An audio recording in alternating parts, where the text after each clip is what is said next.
변화를 일으키고 리더가 되든가, 변화를 수용하고 생존자가 되든가, 변화를 거부하고 죽음을 맞이하라. 유명 경영자 레이 누르다의 말로 시작해 봤는데요. 안녕하세요. 소곤소곤 책 읽어주는 여자 수칙녀입니다. 디지털 대전환 시대, 적응하고 생존하려면 변화를 일으키고 리더가 되든가, 변화를 수용하고 생존자가 되든가, 변화를 거부하고 죽음을 맞이하라. 좀 강한 문구이긴 하지만 지금과 같은 격동의 시기에 다시 한번 생각해 볼 적절한 말이 아닐까 생각합니다. 오늘 여러분과 함께 읽어볼 책은요, 빅싱 디지털 경제로의 대전환인데요.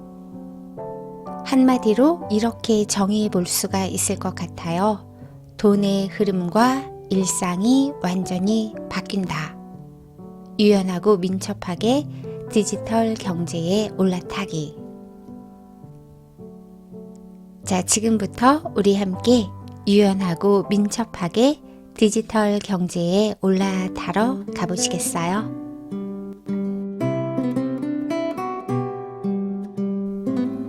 빅싱 디지털 경제로의 대전환.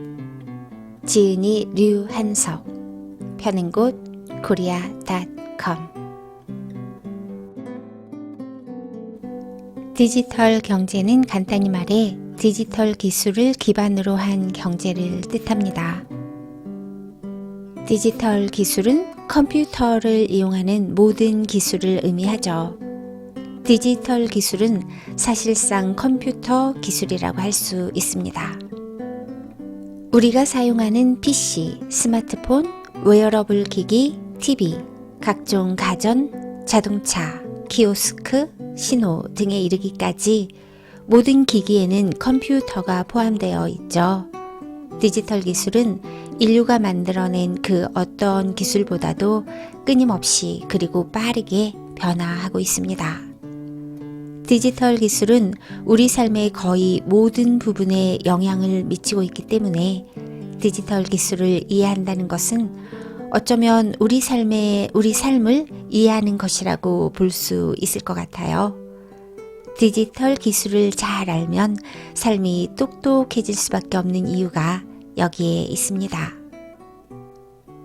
이 책의 내용을 살펴보면은 아주 다양하고 또 알차여 굉장히 총 6장으로 되어 있는데 먼저 그 제목만 읽어볼게요. 1장, 미래는 디지털이다. 2장, 디지털 경제를 가능하게 하는 핵심 테크놀로지. 3장, 은행도 IT 기업으로 변신하는 디지털 금융 시대. 4장, 키오스크는 시작일 뿐, 디지털 경제 시대 생존 위에 알아야 할 변화들. 5장, 디지털 경제의 어두운 측면. 6장, 미래는 우리가 지금 무엇을 하는가에 달려 있다. 오늘은 디지털 경제의 다양한 모습 탐험 그 첫날입니다. 디지털 경제에 이끄는 핵심 동력, 디지털 플랫폼. 디지털 경제의 핵심 요소 중 하나가 플랫폼이다. 사전적 의미의 플랫폼은 어떤 곳을 오르내리거나 건너다닐 때 발을 디디기 위해 설치해 놓은 장치 또는 다른 곳에 진출하기 위해 이용하는 수단을 뜻한다. 플랫폼이라는 용어는 다방면에 쓰이면서 그 뜻과 범위가 계속 확장되어 왔는데 현재 쓰임새와 맥락을 고려할 때 플랫폼에는 기반과 매개라는 의미가 내포되어 있다고 볼 수 있다. 즉 플랫폼은 기초가 되는 토대이거나 둘 사이에서 관계를 맺어주는 역할을 한다. 이 같은 관점에서 플랫폼을 바라보면 온라인뿐만 아니라 오프라인에도 상당수의 플랫폼 비즈니스가 있다는 걸 알 수 있다. 오프라인 공간에 존재하며 물리적 실체가 있는 플랫폼을 현실계 플랫폼이라고 부를 수 있다. 대표적인 현실계 플랫폼으로 백화점, 부동산 중개업소, 결혼정보회사, 직업소개소 등등을 꼽을 수 있다. 그런데 역시 현재 플랫폼 용어가 가장 활발히 사용되는 곳은 IT 업계다. 디지털 플랫폼의 세 가지 유형, 하드웨어, 소프트웨어, 인터넷 서비스. 하드웨어 플랫폼. PC가 대중화되면서 IT 업계에서는 플랫폼을 컴퓨터 시스템의 기반이 되는 하드웨어 또는 소프트웨어를 뜻하는 용어로 사용하기 시작한다. 그중 PC에 탑재돼 두뇌의 역할을 수행하는 CPU나 스마트폰에 탑재되는 모바일 AP가 대표적인 하드웨어 플랫폼이다. 정리하면 하드웨어 플랫폼은 다른 제품의 기반이 되는 부품 또는 완제품 형태의 플랫폼이다. 소프트웨어 플랫폼. 이는 기반으로서 성격을 가진 소프트웨어인데 일반적인 소프트웨어와의 차이점은 애플리케이션을 만드는 개발 환경과 그렇게 만들어진 다양한 애플리케이션의 실행을 위한 구동 환경을 제공한다는 점이다.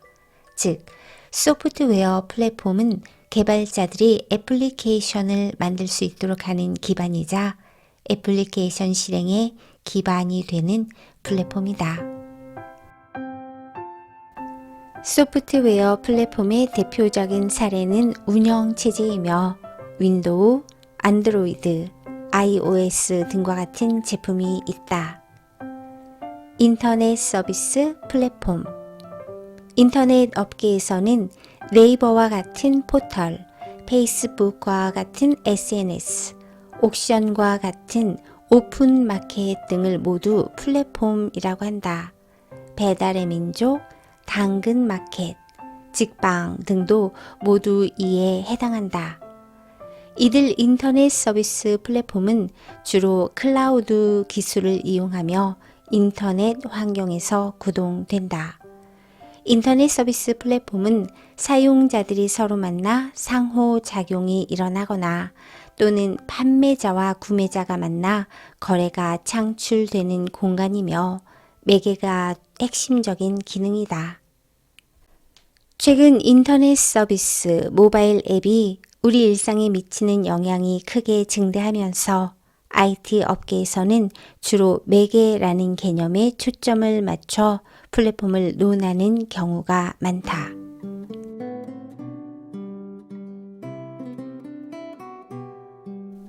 (70%의) 가치가 네트워크 효과에서 나온다. 네트워크 효과는 참여자의 증가나 재화나 서비스의 가치를 높이는 현상을 뜻한다. 즉, 특정 상품의 수요가 다른 사람들의 수요에 영향을 주며 네트워크가 커질수록 그 영향력이 더욱 커진다는 개념이다. 다르게 설명하면 네트워크 효과는 사용자 간의 연결성으로 인해 혼자 일할 때보다 함께 일할 때 더 많은 것을 성취할 수 있게 해준다. 네트워크 효과를 이해하기 쉬운 대표적인 사례는 인터넷이다. 네트워크 효과는 성공적인 디지털 비즈니스의 필수 요소라고 볼 수 있다. 업계에서 디지털 비즈니스를 하는 기업의 가치 중 일반적으로 네트워크 효과가 차지하는 비중이 70%에 달하는 것으로 보고 있다. 예컨대 카카오톡은 네트워크 효과가 극단적으로 강조된 애플리케이션이다.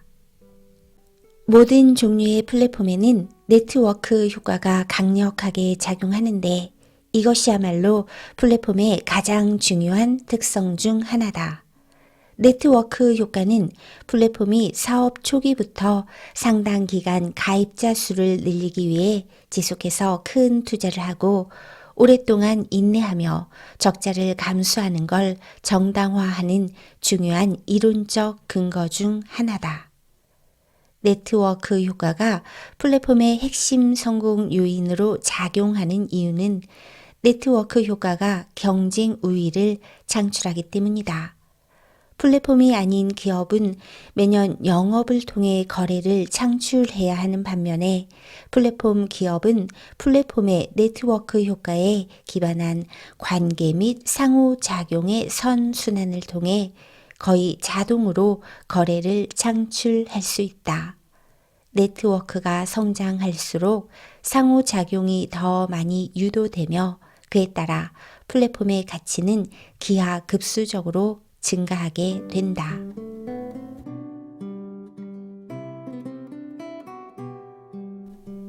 연결 통해 새로운 가치 만들어내는 플랫폼 네트워크 효과.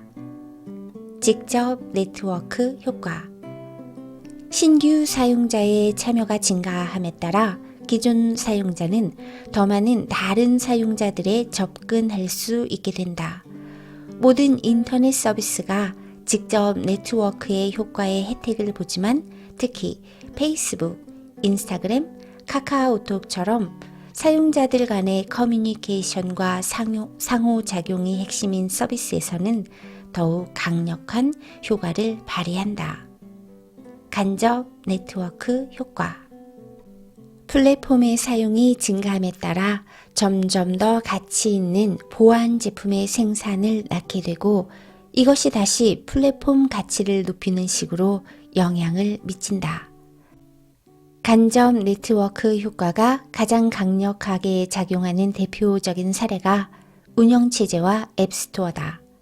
앱 개발자는 사용자가 많은 운영체제의 앱 개발에 매력을 느끼는데 이는 자신의 앱을 더 많은 사용자가 이용하길 바라고 또한 그것이 더 많은 수익으로 이어질 수 있기 때문이다. 그에 따라 인기 있는 운영체제에 점점 더 많은 개발자가 참여해 해당 운영체제가 제공하는 소프트웨어 개발 도구로 앱을 개발하게 된다. 결국 앱의 양과 다양성이 증대되고 강력한 앱 생태계를 형성하게 된다. 양이 질을 만드는 것이다. iOS와 안드로이드의 성공이 이렇게 이루어졌다. 양면 네트워크 효과. 한 사용자 그룹의 참여자가 증가하면 다른 사용자 그룹의 참여자도 증가하게 되고 그 반대의 경우도 마찬가지로 작용한다.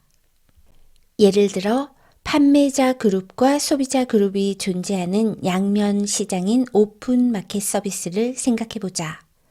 소비자가 늘어나면 더욱 매력적인 시장이 되어 판매자가 늘어나고 이는 더 다양한 상품들의 유입과 함께 더 많은 판매자 간의 경쟁을 끌어낸다.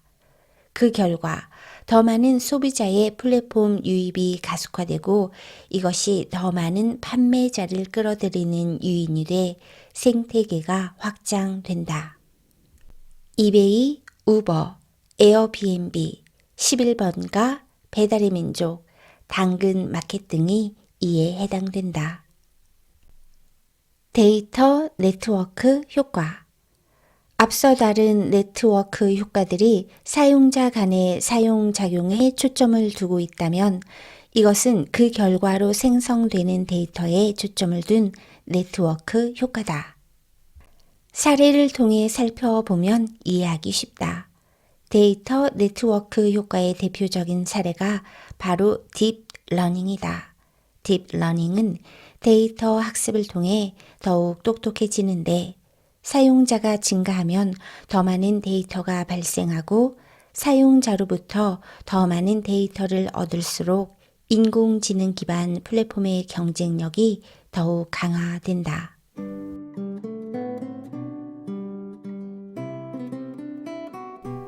플랫폼 진화의 방향은 데이터 네트워크 효과의 극대화, 직접, 간접, 양면 네트워크 효과 모두 중요한 것들이지만 앞으로의 디지털 경제에서는 데이터 네트워크 효과에서 가장 앞선 기업이 커다란 부가가치를 창출할 가능성이 크다. 똑똑한 인공지능을 통해 사용자 행동을 예측하고 매력적인 맞춤화와 개인화를 제공하고 제품 및 서비스에 대한 통찰력을 실시간으로 획득하고 더 많은 자동화를 구축함으로써 경쟁에서 앞서 나가게 되는 것이다. 데이터 네트워크 효과의 강력한 힘을 이해하기 위해서 유튜브를 예로 들어보자. 유튜브에서 사용자들이 영상을 검색하고 감상하고 구독하고 좋아요 또는 싫어요를 누르는 모든 행위는 데이터로서 인공지능의 원료가 된다. 이 같은 데이터를 기반으로 서비스에 오래 머물도록 만들고 서비스의 매력을 지속해서 개선하고 수익을 증대해 나간다. 아마존이나 넷플릭스도 인공지능을 이용해 플랫폼의 경쟁력을 크게 강화하고 있다. 데이터 네트워크 효과를 위해서는 무엇보다 많은 양의 데이터가 있어야 하며 이를 처리하기 위한 빅데이터 기술력도 필요하다. 또한 많은 양의 데이터를 자동으로 분석하고 신속하게 기존 서비스에 적용하기 위해서는 상당한 수준의 딥러닝 기술력이 필수적이다.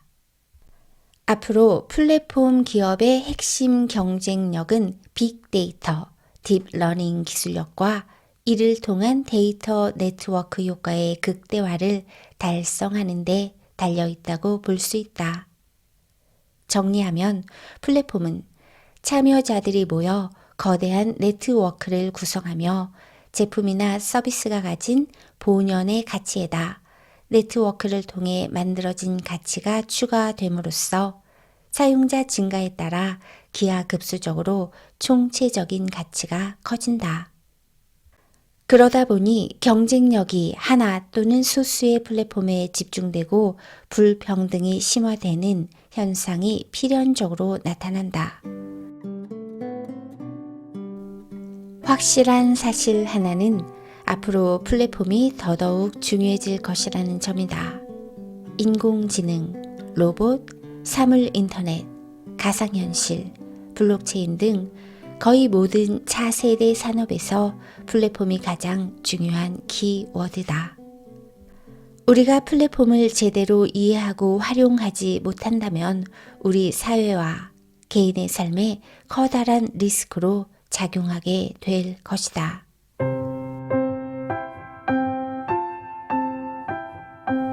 오늘은 디지털 경제에 이끄는 핵심 동력, 디지털 플랫폼에 대해 알아봤는데요. 빅싱, 디지털 경제로의 대전환. 이 책에는 너무나 중요한 그리고 방대한 내용이 들어있어요. 그래서 우리 다음 시간에는 디지털 경제 시대에 생존하기 위해 알아야 할 변화들을 읽어보기로 해요. 여러분, 오늘도 수고 많으셨어요. 우리 다음에 또 만나요.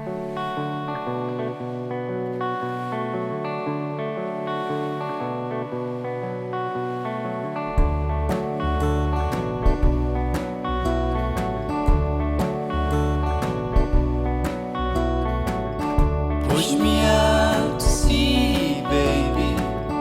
It's the best thing for us both. I'll be happy out there, baby. Fish below and stars above. And you'll be happier without me.